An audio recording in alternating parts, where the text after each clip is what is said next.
Good morning. मेरी आवाज़ जा रही है? अगर आवाज़ जा रही है तो यस बोलेंगे। आवाज़ जा रही है तो यस बोलिए। यस। चलिए बाबू। क्लास काफ़ी दिन तक डिस्टर्ब रहा। कहाँ गया? लाइट जला दे। अभी स्टार्ट करते हैं हम लोग। आपको इससे पहले हम राजपूत काल पढ़ा रहे थे, याद कीजिए। राजपूत काल। राजपूत काल। इसे पूर्व मध्य काल के नाम से भी जाना जाता है। इस समय बेसिकली राजपूत शासक हुए सब, इसलिए इसे राजपूत काल कहा जाता है। इसे पूर्व मध्य काल कहा जाता है।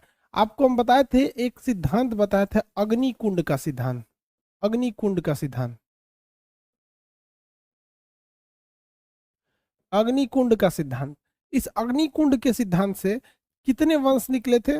4 वंश निकले थे। आपको एक ही वंश, एक ही ऑप्शन में चारों का नाम बताना है। चारों का नाम बताइए वो।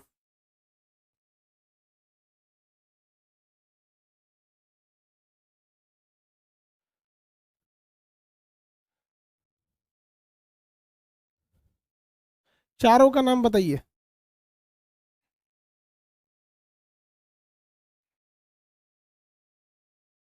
डाउट? जल्दी जल्दी जल्दी। चारों के नाम एक ही ऑप्शन में। देखिए, दो ठो का नाम तो प से हो गया। प्रतिहार वंश। और कौन सा भैया? जल्दी जल्दी जल्दी। चालुक्य जो सोलंकी था। चौहान वंश। एक ही में आंसर बताइए यार। शॉर्टकट क्यों लिख रहे हैं अभिषेक जी?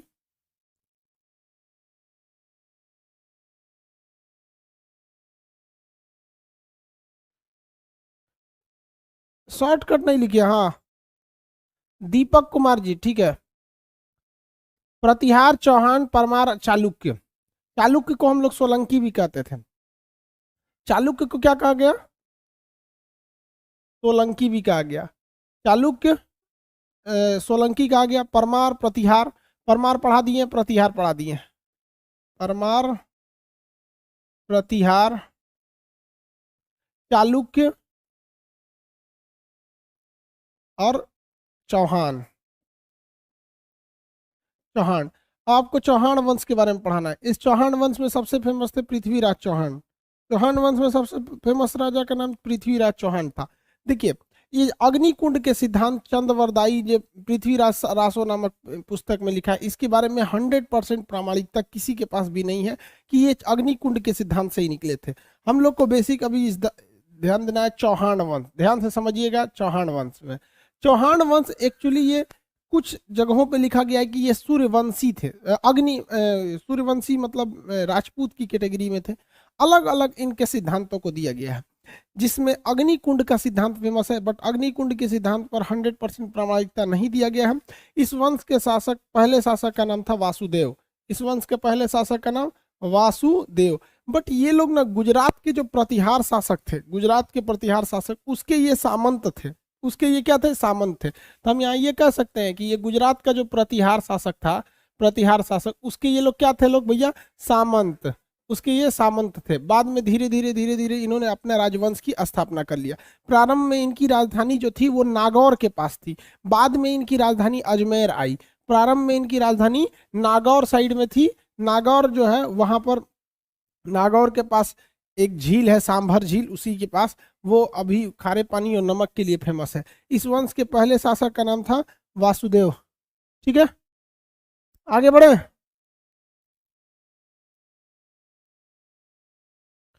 बायोलॉजी क्लास बाबू 11 PM, 11 बजे बायोलॉजी 11 बजे होगा। यहाँ तक में आगे बढ़ जाए ना। प्रतिहार शासक में आप बताइएगा, प्रतिहार शासक का वह प्रतिहार शासक जिसने कन्नौज पर अधिकार किया। फटाफट बताइए, प्रतिहार शासक में वह प्रतिहार शासक जिसने कन्नौज पर अधिकार किया। फटाफट। प्रतिहार में वह प्रतिहार शासक जिसने कन्नौज पर अधिकार किया था।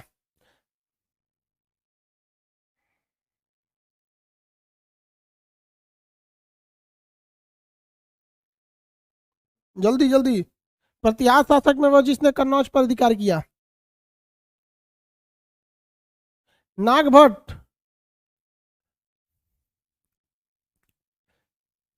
अब हम नहीं बताएंगे। इतना दिन गैप होने के बावजूद आप लोग को रिवाइज नहीं रहता है। इस वंश में वासुदेव क्या थे भैया, इस वंश के संस्थापक थे। प्रारंभ में ये लोग सामंत थे लोग यहाँ पे। इस वंश के अगले शासक का नाम था अरुणोराज। अरुणोराज, अरुणोराज जो थे इस वंश के काफी योग्य शासक थे। इनका साहित्य में बहुत ज्यादा दिलचस्पी था अरुणोराज का। ये इस वंश के बहुत ही योग्य शासक थे अरुणोराज। इनके साहित्य में बहुत ज्यादा दिलचस्पी था। इनके दरबार में रहते थे विग्रहराज चतुर्थ विशलदेव। मेरे साथ 4 बार बोलेंगे, याद हो जाएगा वरना छूट जाएगा। विग्रहराज चतुर्थ विशलदेव, विग्रहराज, विग्रहराज चतुर्थ, चतुर्थ मतलब फोर्थ, एक ही जैसे कई नाम हो जाते हैं तो उसमें फर्स्ट सेकंड थर्ड लगाते हैं। विग्रहराज चतुर्थ विशलदेव, विशलदेव, विग्रहराज चतुर्थ विशलदेव, विग्रहराज चतुर्थ विशलदेव। इनके दरबार में अरुणोराज थे बहुत योग्य शासक। इनके यहाँ कौन रहते थे भैया, विग्रहराज चतुर्थ विशलदेव। विग्रहराज चतुर्थ विशलदेव ने एक कहानी लिखी, एक नाटक लिखा। जैसे विलियम शेक्सपियर क्या लिखता था, एक ड्रामा लिखता था, नाटक लिखता था, उसी तरह इन्होंने एक कहानी यानी एक ड्रामा लिखा जो संस्कृत में लिखा, जिसका नाम था हरि केली। हरि मतलब भगवान, हरि केली। ये हरि केली जो है वो कैसी पुस्तक है भैया, संस्कृत नाट्य है, संस्कृत नाट्य, हरि केली संस्कृत नाट्य। किसी को कोई दिक्कत, आगे बढ़े।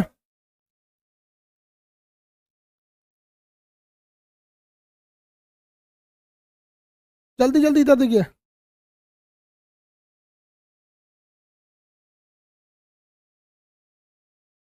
जल्दी बाबू, जल्दी जल्दी जल्दी, इधर ध्यान से समझिए। प्रीवियस वीडियो में बाबू आपका स्पीड सेक्शन ऑलरेडी है, किसी के मोबाइल में प्रॉब्लम की वजह से नहीं चल रहा है। और रही बात डाउनलोड के ऑप्शन के लिए, तो नेक्स्ट बैच से रहेगा, क्योंकि डाउनलोड ऑप्शन के लिए हमको सर्वर को एक्स्ट्रा पे करना रहता है। सोच रहे आपसे हम 200 रुपया लेते हैं तो हमारे पास टैक्स वगैरह काट कूट के हमारे पास 90 रुपये ही बचता है यहाँ पे। अब उस जो डाउनलोड ऑप्शन है उसके लिए हमें 50% एक्स्ट्रा, 50 एक्स्ट्रा पे करना पड़ेगा। सोचा हमारे पास कुछ बचबे नहीं करेगा तो, इसलिए नेक्स्ट बैच से उसना जिन जो बैच में डाउनलोड ऑप्शन रहेगा उस बैच की डाउनलोडिंग कॉस्ट थोड़ी सी ज़्यादा रहेगी, और जिसमें डाउनलोड नहीं लेना है उसमें कम रहेगा। चलिए यहाँ देखिए, हरिकेली पुस्तक है वो किस भाषा में लिखी गई है, संस्कृत नाट्य में। इस हरिकेली पुस्तक की चर्चा आगे जाके एक बार और मिलेगी। इस वंश में सबसे जो फेमस हो गया ये चौहान वंश पृथ्वीराज चौहान की वजह से। पृथ्वीराज चौहान का असली नाम था पृथ्वीराज तृतीय, इन्हें पृथ्वीराज चौहान हम लोग कहते हैं। पृथ्वी राज तृतीय, याद रखिएगा बाबू, पृथ्वीराज तृतीय, इन्हीं को हम लोग क्या कहते हैं, पृथ्वीराज चौहान। ये इस वंश के काफी योग्य शासक थे, इस वंश के काफी योग्य शासक थे। समझ में आ गया कि नहीं आ गया। इनको इनके साथ एक दिक्कत हो गया, मोहम्मद गोरी से इनकी लड़ाई हुई। दिक्कत इस बात की नहीं थी, इनका मालवा में शासक, देखिए आप नक्शा में समझिए,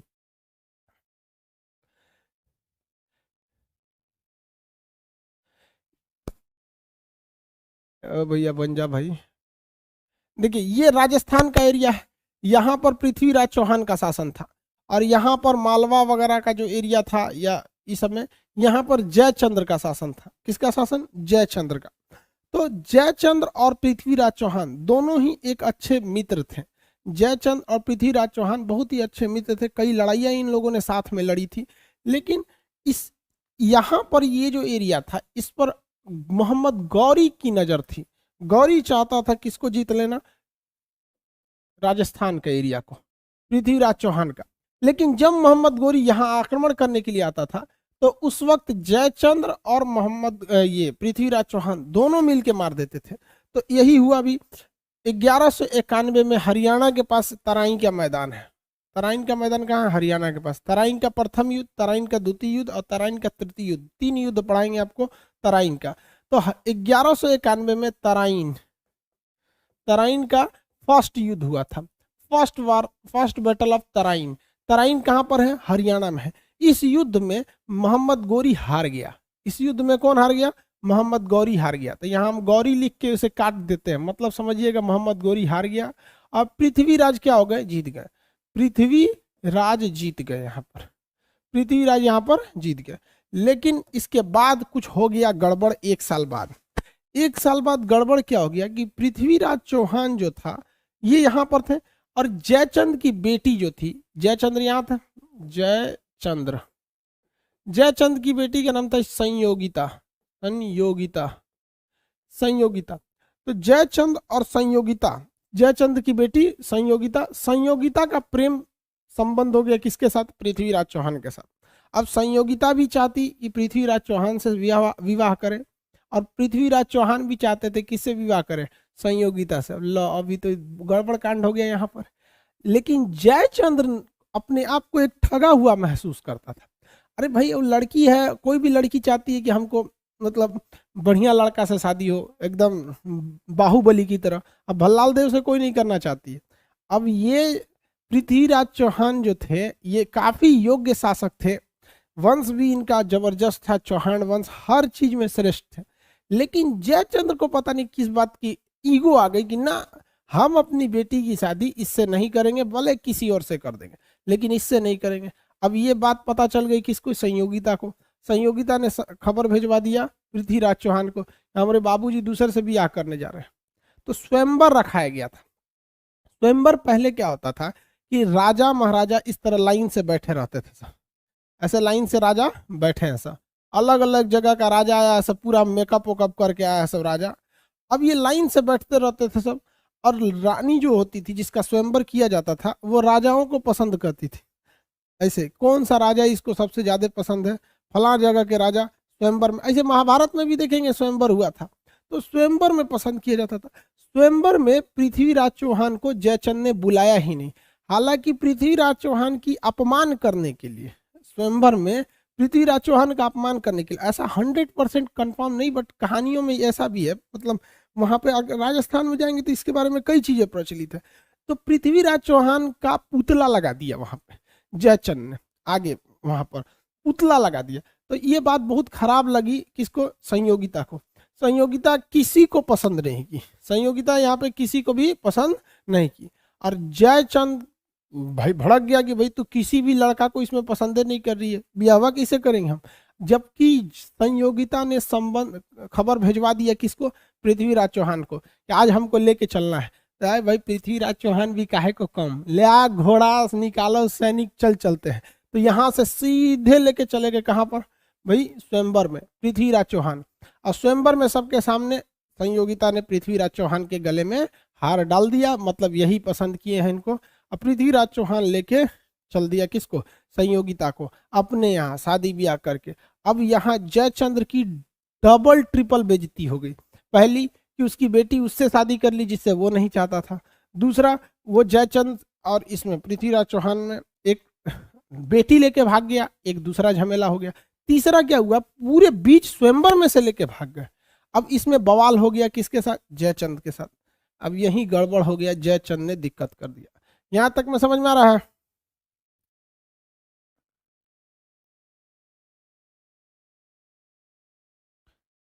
ध्यान से समझिए, बफरिंग कर रहा है क्या?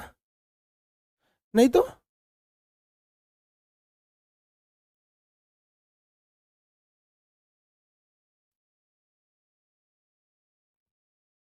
चलिए अब आगे बढ़ते हैं हम लोग। एक आदमी कह रहे हैं कि सर आप क्लास ड्रॉप नहीं होना चाहिए। नहीं होगा बाबू, अब एक भी सिंगल क्लास ड्रॉप नहीं होगा।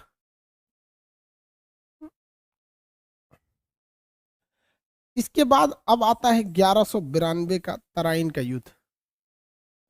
तराइन का युद्ध, तराइन का युद्ध। देखिए, तराइन का द्वितीय युद्ध के लिए खुद जयचंद जिम्मेदार है। जयचंद मोहम्मद गोरी से संपर्क कर लिया। मोहम्मद गोरी ने किससे संपर्क कर लिया? जयचंद ने। दोनों किसी से संपर्क कर लिए, बात बराबर है। ये दोनों आपस में संपर्क कर लिए सब। अब जयचंद्र ने कहा मोहम्मद गोरी से कि तुम आ जाओ। जयचंद ने किससे कहा? मोहम्मद गोरी से कि तुम आ जाओ। मोहम्मद गोरी कहाँ का रहने वाला था? अफगानिस्तान का। अफगानिस्तान का। ये लोग तुर्क थे, लोग टर्क। टर्क समझते हैं? तुर्की मतलब नहीं, मतलब समझे, तुर्की अलग चीज होता है, टर्क अलग चीज होता है। तुर्की एक देश है।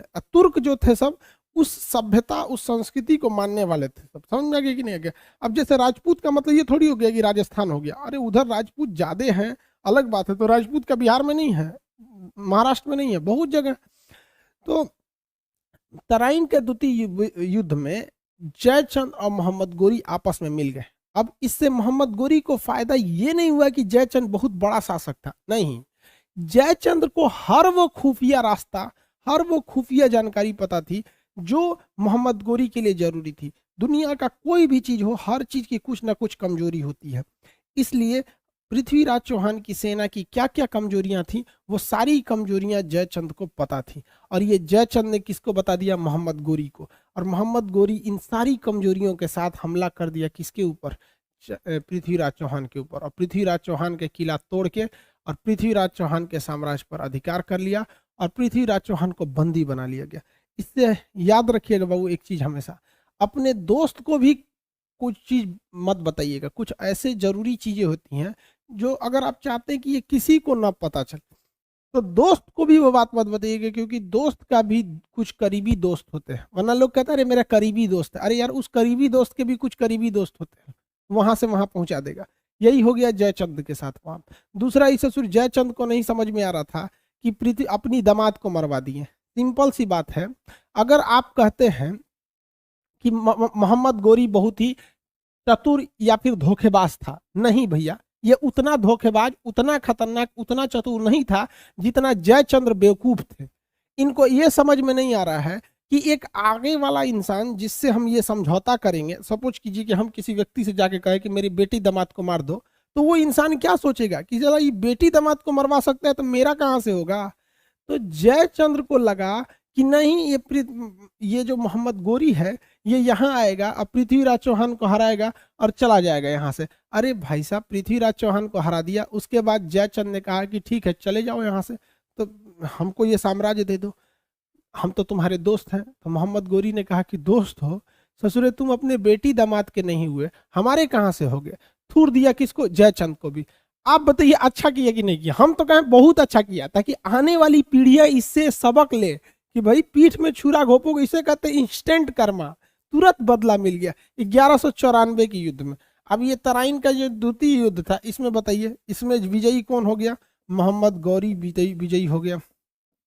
और हार कौन गए? पृथ्वीराज चौहान। छल कपट बहुत खतरनाक चीज होता है। अब इनका बदला ऊपर वाला देख रहा है 1194 के युद्ध में। देखिए ध्यान से, 1194 के युद्ध में आप में से कितने लोग हैं जो बता सकते हैं इस समय युद्ध कौन सा हुआ था? 1194 में कौन सा युद्ध हुआ था? चंदवार का युद्ध। चंदवार का युद्ध, वेरी गुड। कौन है भाई? गोल्डन बाबू, चंदवार का युद्ध, वेरी गुड। कुछ कुछ पहले से पता रहेगा तो अच्छा लगता है, नहीं तो हम तो बतेबे करेंगे। चंदवार का युद्ध। चंदवार के युद्ध में किसको उड़ा दिया? जयचंद्र को। जयचंद्र को उड़ा दिया। कहा गया इस ससुरा, जयचंद को उड़ा दिया। किसको उड़ा दिया? जयचंद को उड़ा दिया। ध्यान से समझिए, जयचंद को उड़ाने के बाद यहां पर मोहम्मद गोरी जो था पूरा साम्राज्य, बड़ा सा साम्राज्य जीत लिया। क्योंकि देखिए ना, एक साथ दो दो शासक को जीत लिया यहाँ पर, एक साथ दो दो जगहों को जीत लिया यहाँ पर, और इतने बड़े एरिया पे कब्जा कर लिया। अब जरा मिस्ट्री समझिए, इस कहानी के इंटरेस्ट समझिए ध्यान से। पृथ्वीराज चौहान जबरदस्ती किससे शादी की है? जबरदस्त। देखिए, ये जयचंद्र को लगता था जबरदस्ती है, लेकिन जयचंद संयोगिता की जबरदस्ती शादी कराना चाहता था। पृथ्वीराज चौहान किसकी लड़की से प्रेम कर लिए? जयचंद की बेटी से। किसके बेटी से? जयचंद की बेटी से। और सारा का सारा यही प्रेम जो था बर्बाद कर दिया इनके साम्राज्य की कहानी को। सेम ससुरा यही घटना हो गया मोहम्मद गोरी के साथ। मोहम्मद गोरी जो इतना युद्ध में बिजी था, कभी यहाँ युद्ध कर रहा है, कभी जयचंद को मार रहा है, दोबारा पृथ्वीराज चौहान के पास आया। इस युद्ध के दौरान मोहम्मद गोरी का जो गुलाम था कुतुबुद्दीन ऐबक, मोहम्मद गोरी का गुलाम का नाम बताओ भैया? कुतुबुद्दीन ऐबक। कुतुबुद्दीन ऐबक हमेशा मोहम्मद गोरी के बगल में रहता था, उसकी बेटिया को इसे लाइन मारता था। कुतुबुद्दीन ऐबक जो था उसने सीधे सीधे किसकी बेटी से फंसा लिया? मोहम्मद इसके गौरी के। अब भाई साहब, जब गौरी को ये बात पता चली कि सचुरा हम पहले 1191 के तराइन के युद्ध में बिजी थे, 92 में तराइन के द्वितीय युद्ध में बिजी थे, और इधर 94 में चंदवार के युद्ध में बिजी थे, तो इस ससुरा हमारी बेटिया को फंसा लिया। ये बहुत खचरा निकला यहाँ पे। तुरंत मोहम्मद गोरी तलवार निकाला, ये बर्बाद कर देंगे हम तुमको। तो उसकी बेटिया का ये पगला गए हैं का? वो देख रहे हैं इस शादी ब्याह के चक्कर में पृथ्वीराज चौहान मारा गया और जयचंद भी मारा गया।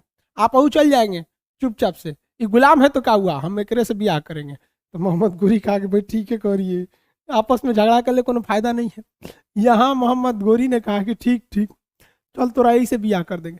तो मोहम्मद गोरी ने अपनी बेटी का विवाह अपने गुलाम, किससे किया, अपने गुलाम, अपना गुलाम से शादी कर दिया। किससे शादी किया, गुलाम। अब भैया गुलाम मतलब परमानेंट खरीदा हुआ नौकर। अब भैया शादी तो कर दिया, अब उस ससुराल जाएगी कहाँ से, गुलाम के पास तो खुद के रहने का जगह नहीं होता है, वो कहाँ से जाएगी शादी कर, शादी तो करने का कर दिया। और भी जानते हैं, आप बताइए अगर ये पृथ्वीराज चौहान और जयचंद के बीच में विवाद नहीं हुआ रहता तो क्या मोहम्मद गोरी की बेटी की शादी कुतुबुद्दीन ऐबक से हो जाती, आपको क्या लगता है,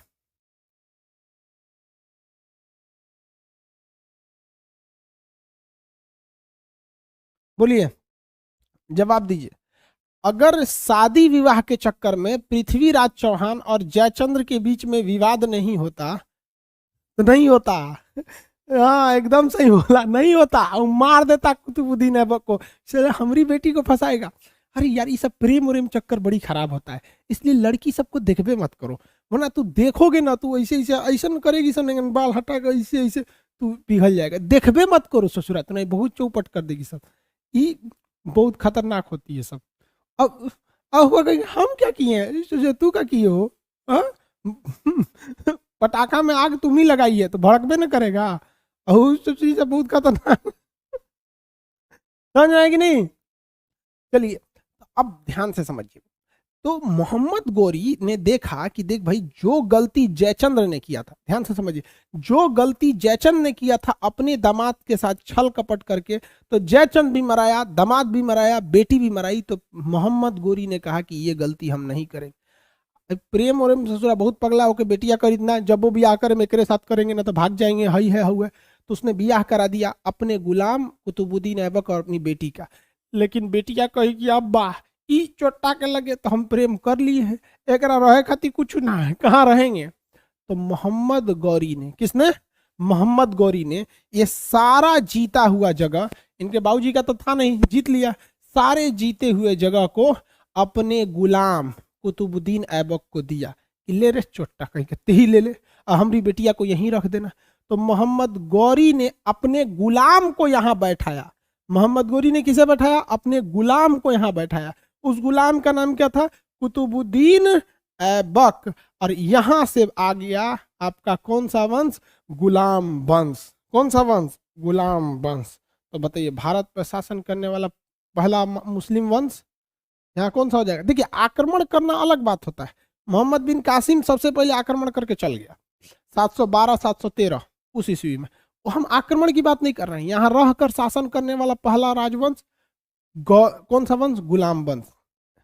याद रहेगा गुलाम वंश, वेरी गुड, गुलाम वंश, गुलाम वंश। गुलाम वंश के पहले शासक का नाम क्या हो जाएगा, गुलाम वंश के पहले शासक का नाम बताइए फटाफट।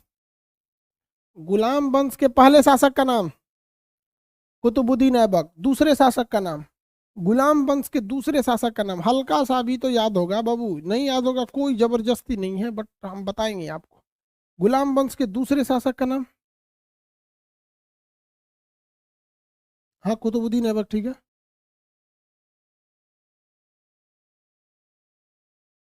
Iltutmish, very good, Iltutmish.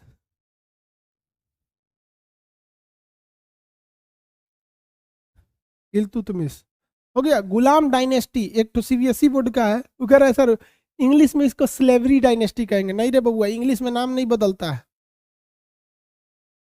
अब किसी का नाम है लाल मोहन तो इंग्लिश में क्या कहेंगे, रेड मोहन, नहीं ना। अरे लाल मोहन का लाएगा, इंग्लिश में भी नाम नहीं बदलता है। गुलाम डायनेस्टी, समझिए ध्यान से, यहां से इधर चलिए ध्यान से। जयचंद्र की बेटी का प्रेम किससे चला, ध्यान से समझिए। जयचंद की बेटी का प्रेम हुआ पृथ्वीराज चौहान से। यहां तो चौपट हो गया, ये सारा कहानी, लड़ाई झगड़ा खत्म। मोहम्मद गौरी की बेटी को ब्याह कर लिया कौन, कुतुबुद्दीन ऐबक। यानी मोहम्मद गौरी को ब्याह करके फंसा के ब्याह कौन कर लिया, कुतुबुद्दीन ऐबक। और पूरा साम्राज्य मिल गया इसको। अब हो गया आगे, कुतुबुद्दीन ऐबक का तो विवाह हो गया, और कुतुबुद्दीन ऐबक गुलाम था, और इस गुलाम को यहाँ मिल गया गुलाम वंश। इस कुतुबुद्दीन ऐबक नामक गुलाम ने खुद अपने लिए एक गुलाम रखा, खुद अपने लिए एक गुलाम रखा, उसका नाम था इल्तुतमिश, उसका नाम था इल्तुतमिश। अब ये इल्तुतमिश देखा कि ससुरा ये हमारा मालिक भी दूसरे की बेटी फंसा के राजा बनाते, एक हम फंसा लेते हैं। समझ आ गया कि नहीं? मोहम्मद गोरी की कुतुबुद्दीन ऐबक की बेटी से ब्याह किसने कर लिया? इल्तुतमिश, वो ओकरा फंसा लिया, बस काम खत्म।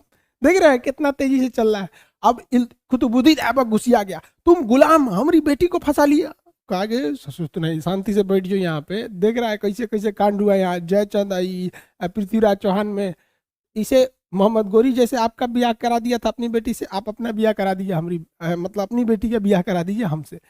तो गुलाम, फिर यहाँ पर जो वंश आया, कुतुबुद्दीन ऐबक तो खुद गुलाम, बाद में बन गया दामाद, इसने भी रखा एक गुलाम, बाद में वो भी बन गया दामाद। इसलिए यहाँ पर ये दो दो जो बड़े शासक हुए सन इस वंश के, वो क्या थे? सब गुलाम। इसलिए इस डायनेस्टी को ही हम गुलाम डायनेस्टी या गुलाम वंश के नाम से जानते हैं। समझ में आ रहा है कि नहीं आ रहा? किसी को कोई दिक्कत है? देख रहे हैं? तो आप लोग को भी अगर ऐसा मौका मिले कहीं तो मौका छोड़िएगा कि नहीं छोड़िएगा, ये बताइए। अगर ऐसा मौका मिले कि बहुत बड़ा साम्राज्य है, एक को बेटी है तो आप वो काम करेंगे जो कुतुबुद्दीन ऐबक या इल्तुतमिश ने किया था? कितने लोग हाँ करा? No sir.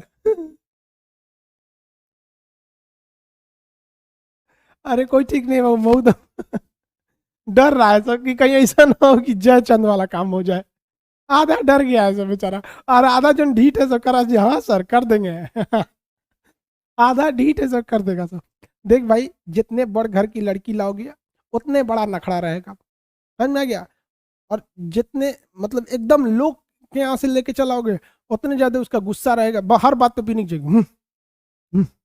तो ढेर छोटों में मत चल जाना, ढेर हाई फाई में भी मत चल जाना। जिस कैटेगरी में हो मीडियम में लेके आना, समझ में आ गया?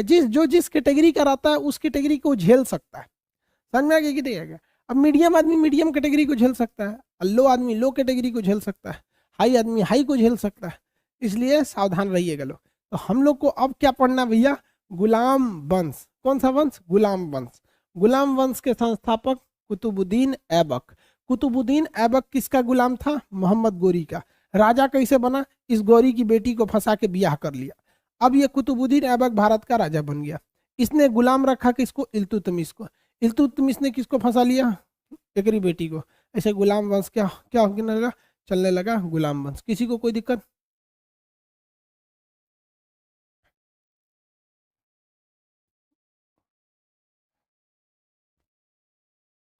किसी को दिक्कत है तो बताया जाए। कोई दिक्कत नहीं है। चलिए आप आ जाइए चौहान वंश पे। चौहान वंश के संस्थापक फटाफट बताएंगे लो। चौहान वंश के संस्थापक जल्दी बताइए। चौहान वंश के संस्थापक, अरे एक बार देख लीजिए, वासुदेव अरुणोराज पृथ्वीराज तृतीय। ऐसे पृथ्वीराज चौहान का नाम पूछ देगा तो पृथ्वीराज तृतीय। हालांकि इस वंश में बहुत सारे शासक आए हैं लोग, लेकिन यही तीन ठो फेमस है। ये याद रखिएगा, विग्रह राज चतुर्थ विशलदेव, इनकी सबसे प्रमुख रचना हरिकेली। हरिकेली किस भाषा में? संस्कृत भाषा में। हरिकेली संस्कृत भाषा में लिखी गई है। क्वेश्चन चलिए बता दीजिए आप, क्वेश्चन बता दीजिए। मोहम्मद गोरी किस देश का रहने वाला था? मोहम्मद गोरी किस देश का रहने वाला था? वेरी गुड, अफगानिस्तान का रहने वाला था। अफगानिस्तान का, very good very good very good.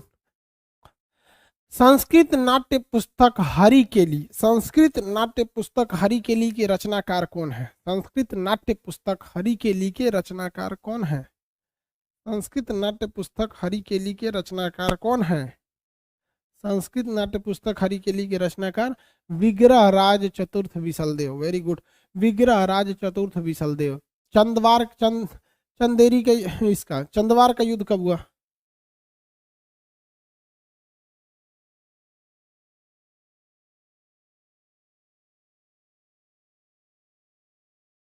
Chandwar का युद्ध कब हुआ? 1194।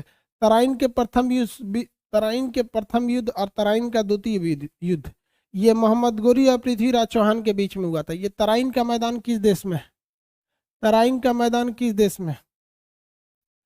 गुलाम, वेरी गुड, हरियाणा। किस देश में नहीं यार, राज्य होगा हरियाणा। हरियाणा राज्य होगा ना, देश थोड़ी होगा वहां पे। अगला बताएंगे आप, फटाफट क्वेश्चन आंसर दीजिएगा आप।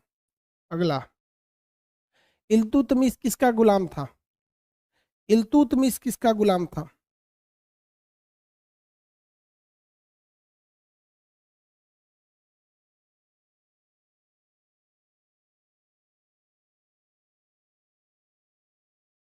इल्तुतमिश किसका गुलाम था? गौरी का। गौरी का, ऐबक का। ऐबक, ऐबक, हाँ, कुतुबुद्दीन ऐबक, ऐबक, ठीक है, वेरी गुड। और कुतुबुद्दीन ऐबक किसका था? तो कुतुबुद्दीन ऐबक मोहम्मद गौरी का था। मोहम्मद गौरी का था। समझ में आ गया कि नहीं? अब जरा देखिए, देखिए ये ससुरा कितना तू समझदारी से काम है। जयचंद्र जो थे, इनको तो मार दिया चंदवार की 1194 में। जयचंद्र, जयचंद्र के बेटी संयोगिता,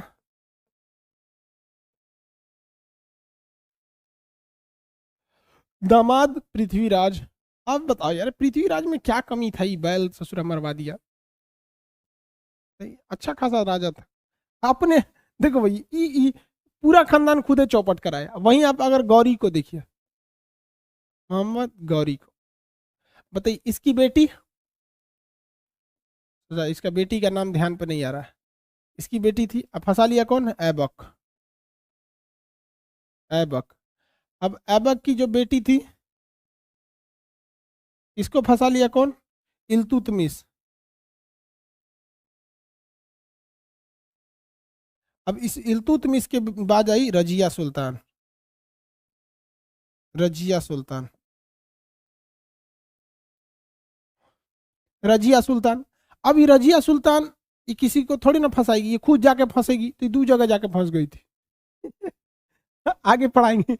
एगो दिल्ली में, एगो हरियाणा में, पंजाब में, खबर हिंद जगह था।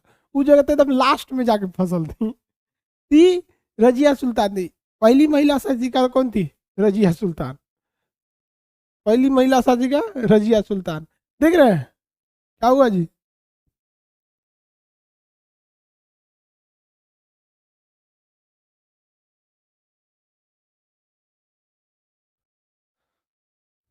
हाँ, मलिक याकूत और अल्तुनिया थे। दो गो शासक से इसका संबंध, मलिक याकूत और मलिक अंबर अल्तुनिया, दो शासक थे। हम आगे बताएंगे। एक से तो युद्ध के टाइम पे प्रेम नहीं था, प्रेम इसका एक ही से था, लेकिन एक से युद्ध में हारने लगी तो उसको प्रस्ताव दे दी कि हमसे शादी कर लो। तो एक ठो से इसका प्रेम था, और एक ठो से युद्ध जब हारने लगी तो कही कि हमसे ब्याह कर लो। तो कहा कि ठीक है चलो, हमरा का जाता है। ब्याह कर लिया। तो ये हो गए भैया आपके कौन से वंश वगैरह।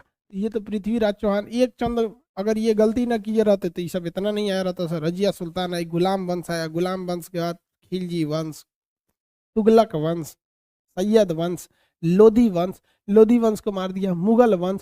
अब मुगल वंश का सत्यानाश कर दिया सब अंग्रेज, और अंग्रेजों का सत्यानाश किया सब क्रांतिकारी, और क्रांतिकारियों ने आजाद देश बनाया, और आजाद देश का सत्यानाश किया सभी नेता सब। समझ में आ गया कि नहीं आ गया? तो इस तरह से अब बेसिकली आपके दिमाग में एक आइडिया लग जाना चाहिए कि हमारी अब हिस्ट्री कहाँ तक आ गई है। हमको पढ़ना है अब गुलाम, कौन सा वंश? गुलाम वंश। उसके बाद से खिलजी, उसके बाद तुगलक, तुगलक के बाद सैयद, सैयद वंश के बाद लोधी, लोधी वंश को मार दिया कौन? मुगल। गूगल नहीं जी, मुगल। मुगल, मुगल को मारा कि मुगल का अंत करके कौन आ गया सर? अंग्रेज, ब्रिटिश आ गया सर, अंग्रेज। अंग्रेज के पुर्तगाली, फ्रांसीस सब आए थे सर। अंग्रेज के बाद क्या हुआ भैया? जब अंग्रेज आए तो 1857 की क्रांति पढ़ेंगे। 1947 में देश आज़ाद हो जाएगा। 1947 में देश आज़ाद हो जाएगा। 1947 के बाद नेतागिरी पढ़ेंगे। नेतागिरी यहाँ पर इस सीक्वेंस में समझ में आ रहा है आप लोग को? तो दिमाग में एक सीक्वेंस फिट रहना चाहिए। आगे बढ़े।